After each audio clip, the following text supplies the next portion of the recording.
Hello everyone, welcome to ഓട്ടോഡോക്സ് ആണ്. നമ്മുടെ മറ്റൊരു പുതിയ വീഡിയോയിലേക്ക് എല്ലാവർക്കും സ്വാഗതം. അങ്ങനെ ODIയുടെ പരിപാടികളൊക്കെ കഴിഞ്ഞു. ഇനി മുതൽ T20 കാർണിവലാണ്, T20 സീസണാണ് ഇനി വരാൻ പോകുന്നത്. അപ്പോൾ India New Zealand 5 matches T20 series, അത് കഴിഞ്ഞാൽ T20 വേൾഡ് കപ്പ്, അത് കഴിഞ്ഞാൽ IPL. അങ്ങനെ ഇനിയൊരു 4-5 മാസക്കാലം ഫുൾ T20 പരിപാടികളായിരിക്കും. അത് കഴിഞ്ഞിട്ട് ജൂലൈയിലൊക്കെയാണ് ഒരു ODI മാച്ച് വരുന്നുള്ളൂ. അപ്പോൾ അതിൻ്റെ തുടക്കം എന്നോണം, അതായത് വേൾഡ് കപ്പിന് മുമ്പ് ഇന്ത്യയുടെ ഒരു ഒരു വാമപ്പ് മാച്ച് പോലത്തെ ഒരു പരിപാടിയാണ് ന്യൂസിലാൻഡായിട്ടുള്ള സീരീസ്. ആ ഫസ്റ്റ് മാച്ചിൽ ഇന്ത്യ വളരെ വലിയൊരു മാർജിനിൽ തന്നെ ജയിച്ചു എന്ന് പറയാം. ഇന്ത്യ വളരെ ഡൊമിനൻ്റ് ആയിരുന്നു ഫുൾ മാച്ചിൽ. 239 എന്ന് പറഞ്ഞ വലിയൊരു ടോട്ടൽ ന്യൂസിലാൻഡ് ചേസ് ചെയ്ത് എത്താവുന്നതിനും വളരെ മുകളിലുള്ള ടോട്ടലായിരുന്നു. അതിനും ഒരു 40 റൺസ് 50 റൺസ് പിറകിലായിട്ട് അവർ ഇന്നിങ്സ് അവസാനിപ്പിച്ച് ഇന്ത്യക്ക് വളരെ ഒരു ഡൊമിനൻ്റ് ആയിട്ടൊരു വിജയം. ബാറ്റിങ്ങിലായാലും ബോളിങ്ങിലായാലും ഫീൽഡിൽ 1-2 മിസ്റ്റേക്കുകളൊക്കെ ഉണ്ടായി. അത് പിന്നെ ഡ്യൂ ഫാക്ടറിൻ്റെ തലയിലോട്ട് ഇടാമെന്ന് വിചാരിക്കാം തൽക്കാലം. എന്തായാലും മത്സരത്തിലോട്ട് വരാം. ഇന്ത്യയാണ് സ്റ്റാർട്ടിങ് ബാറ്റ് ചെയ്തത്. എന്തായാലും നമ്മൾ പ്രതീക്ഷിച്ച പോലെയായിരുന്നു സ്ക്വാഡൊക്കെ. തിലക് വർമ്മ ലെഫ്റ്റ് ഹാൻഡ് ബാറ്റ്സ്മാനാണ്, പകരം ഇഷൻ കിഷൻ വന്നു. സൂര്യകുമാർ അത് ഓൾറെഡി പറഞ്ഞിട്ടുണ്ടായിരുന്നു, ശ്രേയസ് അയ്യറിനേക്കാൾ അഡ്വാൻറ്റേജ് അപ്പോൾ ഇഷൻ കിഷൻ തന്നെ കിട്ടി. പക്ഷേ അത് അദ്ദേഹം യൂട്ടിലൈസ് ചെയ്യാൻ പറ്റിയില്ല. ഓപ്പണിങ്ങിൽ സഞ്ജുവും അഭിഷേകും ആസ് യൂഷ്വൽ. സഞ്ജു നന്നായി തുടങ്ങി. നമ്മളും വലിയൊരു സ്കോറൊക്കെ അടിക്കുമെന്ന് എക്സ്പെക്ട് ചെയ്തായിരുന്നു. കാരണം റീസെൻ്റ്ലി ഇപ്പോൾ സഞ്ജുവിനെ തഴഞ്ഞ് ഗില്ല് ഒരുപാട് ചാൻസ് ഒക്കെ കൊടുത്തതിൻ്റെ പേരിൽ ഒരുപാട് ആൾക്കാർ ആഗ്രഹിക്കുന്നുണ്ട് സഞ്ജു നല്ലൊരു ഇന്നിങ്സ് വരണമെന്ന്, മുമ്പത്തേക്കാളും കൂടുതൽ ആഗ്രഹിക്കുന്നുണ്ട്. ആ സമയത്താണ് ഈ പുള്ളി ഒട്ടും ഫോമില്ല. സഞ്ജു സാംസന്റെ കേസ് എന്ന് പറയാൻ ഭയങ്കര ഇൻകൺസിസ്റ്റൻ്റ് ആണ്. ലോകകപ്പിൽ പുള്ളിയുടെ ഫോമിൻ്റെ കാര്യത്തിൽ ഭയങ്കര കൺസേണിങ് ആണ്.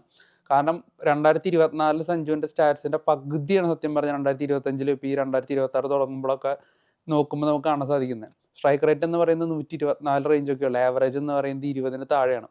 അവസാനം കളിച്ച 12 T20 മത്സരങ്ങളുടെ സ്റ്റാറ്റ്സാണിത്. സ്റ്റാർട്ടിങ്ങിലോട്ട് ഒരു ടച്ചായി ഒന്ന് ഫോമായിട്ട് വരുമ്പോഴേക്കും സഞ്ജു അനാവശ്യ ഷോട്ടൊക്കെ കളിച്ച് ഔട്ടാവുന്നൊരു കാഴ്ച.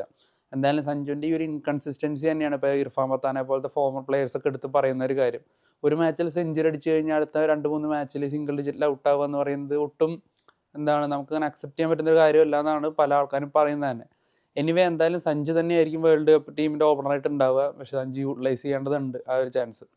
ഇഷൻ കിഷനും വലിയ കാര്യമായിട്ടൊന്നും ചെയ്യാൻ പറ്റിയില്ല. അപ്പോൾ തന്നെ ഒരു പ്രഷർ സിറ്റുവേഷൻ ആയി. തുടക്കം ഞാൻ 2 വിക്കറ്റ് പോയി. സൂര്യകുമാർ യാദവ് പുള്ളിയുടെ ഫോമിനെ പറ്റി എല്ലാവർക്കും വറീഡാണ്. അതിനൊപ്പം തന്നെ പുള്ളിയും അതിനെപ്പറ്റി ഭയങ്കര ഒരു ബുദ്ധിമുട്ടിലൂടെ പ്രഷർ സിറ്റുവേഷനിലൂടെയാണ് അദ്ദേഹം കടന്നു പോകുന്നത്. അപ്പോൾ എന്തായാലും ആ ഒരു കാര്യം ഉള്ളിലുള്ളതുകൊണ്ട് തന്നെ വലിയ റിസ്കിനൊന്നും മുതിർന്നില്ല. അപ്പുറത്ത് പിന്നെ അഭിഷേക് ശർമ്മയാണല്ലോ. അപ്പോൾ ആ ഒരു ബോധ്യത്തിൽ വളരെ പയ്യെ തന്നെയാണ് അദ്ദേഹം തുടങ്ങിയത്. സ്ട്രോക്ക് പ്ലേയിലൂടെയാണ് കൂടെ റൺസ് എടുത്തിരുന്നത്. അദ്ദേഹം ആവശ്യമായിട്ടുള്ള പുൾ ഷോട്ടും കാര്യങ്ങളൊന്നും തുടക്കത്തിൽ പോയില്ല. സ്റ്റിൽ ഒരു ഡീസൻറ്റ് സ്കോർ എന്നും പറയാൻ പറ്റുള്ളൂ. സൂര്യകുമാർ യാദവിൻ്റെ ഒരു അദ്ദേഹത്തിൻ്റെ രീതി അനുസരിച്ചുള്ളൊരു ഇന്നിങ്സ് ഒന്നല്ല അദ്ദേഹം ഇന്നലെ കളിച്ചത്. ഷോട്ട് സെലക്ഷൻ ആയാലും ഒക്കെ അല്പം പതിഞ്ഞ താളത്തിൽ, അല്പം ഡിഫെൻസീവായിട്ടാണ് ഇന്നലെ കളിച്ചതെന്ന് വേണമെങ്കിൽ പറയാം. എന്തായാലും എടുത്ത് പറയേണ്ട മറ്റൊരു പ്ലെയർ അഭിഷേക് ശർമ്മയാണ്. ഇന്നലെ ഇന്ത്യ 240 അല്ലെങ്കിൽ 239 എന്ന് പറയുന്ന സ്കോറിലോട്ടൊക്കെ എത്താൻ കാരണം തന്നെ അഭിഷേക് ശർമ്മ തുടക്കത്തിൽ നൽകിയുള്ള ആ ഒരു സ്റ്റാർട്ടാണ്. അഭിഷേക് ശർമ്മയുടെ ഒരു പ്ലേയിങ് സ്റ്റൈൽ എന്ന് പറയുന്നത് ജസ്റ്റ് 2 വാക്കിൽ നമുക്ക് പറയാവുന്നൊരു സംഭവമാണ്: see the ball and hit the ball. അത് ഏത് സിറ്റുവേഷനിലാണെങ്കിലും എത്ര വലിയ ചേസാണോ ഫസ്റ്റ് ബാറ്റിംഗ് ആണോ ഒന്നുമില്ല, ഈ ഒരു ഫോർമുല തന്നെയാണ് അദ്ദേഹത്തിൻ്റെ ബാറ്റിങ്ങിൽ യൂസ് ചെയ്തുകൊണ്ടിരിക്കുന്നത്. സ്റ്റാർട്ടിങ് തന്നെ അദ്ദേഹം സെറ്റിലാവാൻ സമയം എടുക്കുന്നത് തുടക്കം തന്നെ റൺസ് കണ്ടെത്താണ് ഒരു T20 ഓപ്പണർക്ക് വേണ്ട ഏറ്റവും വലിയ ക്വാളിറ്റി എന്ന് പറയുന്നത്. അപ്പുറത്ത് വിക്കറ്റുകൾ വന്നു, പ്രഷറാവുന്നു, അല്പം ഡിഫെൻസീവ് ആവണം എന്നുള്ള സിറ്റുവേഷനിൽ പോലും അഭിഷേക് ശർമ്മ ടീമിൻ്റെ സ്കോർ ഉയർത്താണ്ട്, റൺ റേറ്റ് ഉയർത്തുകയാണ്. വ്യക്തമായിട്ടുള്ള പവർ പ്ലേ കൃത്യമായിട്ട് യൂട്ടിലൈസ് ചെയ്യുന്നു. ഗ്യാപ്സ് കണ്ടെത്തി ബൗണ്ടറീസ് കണ്ടെത്തുന്നു. വ്യക്തിഗത സ്കോർ നോക്കാതെ തന്നെ പവർ പ്ലേ കഴിഞ്ഞാൽ ആ ഇന്നിങ്സിൻ്റെ മൊമെൻ്റ് അതുപോലെ കീപ്പ് ചെയ്ത് മുൻപോട്ട് പോകുന്നു. അഭിഷേക് ശർമ്മയുടെ ക്വാളിറ്റീസ് എന്ന് പറയുന്നത് ഒരുപാടാണ്.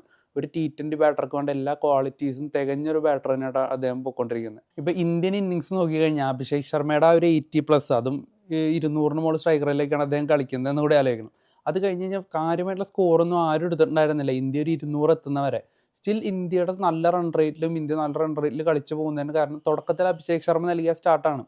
മിഡിൽ ഓർഡറിലൊക്കെ ബാറ്റ്സ്മാൻമാർക്ക് സെറ്റിലാവാനായിട്ട് ആവശ്യത്തിന് സമയം എടുക്കാം. കാരണം ഓൾറെഡി അഭിഷേക് ശർമ്മ അത്രയും നല്ല സ്റ്റാർട്ട് നൽകിക്കൊണ്ട് തന്നെ നമ്മുടെ റൺ റേറ്റ് വല്ലാതെ താഴെ പോവില്ല.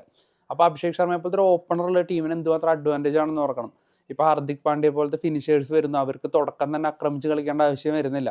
കാരണം റൺ റേറ്റ് അത്രയും പുറകിലല്ല. റിങ്കു സിംഗ് ആയാലും അക്സർ പട്ടേലിനായാലും ഇവർക്കൊക്കെ ഒന്ന് സെറ്റിലായതിനു ശേഷം മോശം പന്തുകൾ തെരഞ്ഞു പിടിച്ചടിക്കാനുള്ള സമയം കിട്ടുന്നുണ്ട്.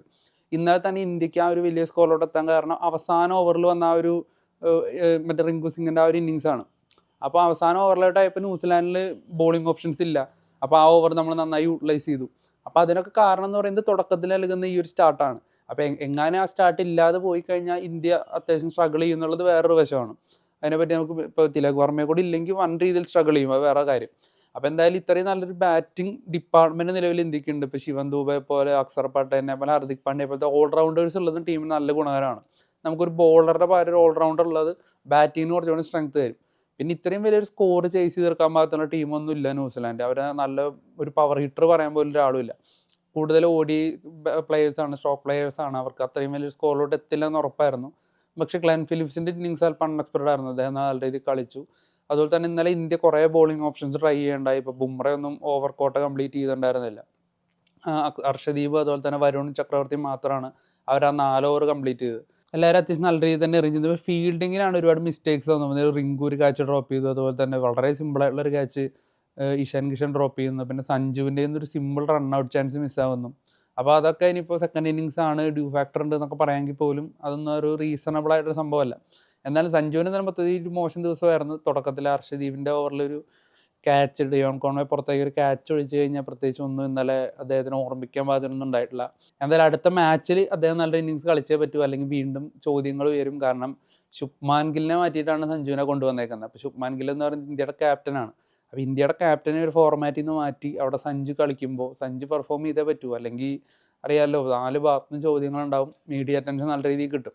അപ്പോൾ എന്തായാലും സഞ്ജുവിന് അതിൻ്റെ പ്രഷർ ഉണ്ടാവും. പക്ഷേ സഞ്ജു കളിച്ചു തന്നെ പറ്റുള്ളൂ. എന്തായാലും അടുത്ത മത്സരങ്ങളിലൊക്കെ അദ്ദേഹം നന്നായി കളിക്കുമെന്ന് വിചാരിക്കാം. എന്തായാലും അടുത്ത മത്സരത്തിനെ കുറിച്ചുള്ള വീഡിയോ ആയിട്ട് നമ്മൾ അടുത്ത ദിവസം വരുന്നതായിരിക്കും. അപ്പോൾ എന്തായാലും നിങ്ങൾക്ക് വീഡിയോ ഇഷ്ടപ്പെട്ട് കഴിഞ്ഞാൽ നിങ്ങൾ ലൈക്ക് ചെയ്യുക, നിങ്ങൾ സബ്സ്ക്രൈബ് ചെയ്യുക, നിങ്ങളുടെ വിലയേറിയ അഭിപ്രായങ്ങൾ കമൻ്റായിട്ട് ഇടുക. എന്തായാലും നമ്മൾ അടുത്ത വീഡിയോ ആയിട്ട് വരുന്നതായിരിക്കും. Thank you.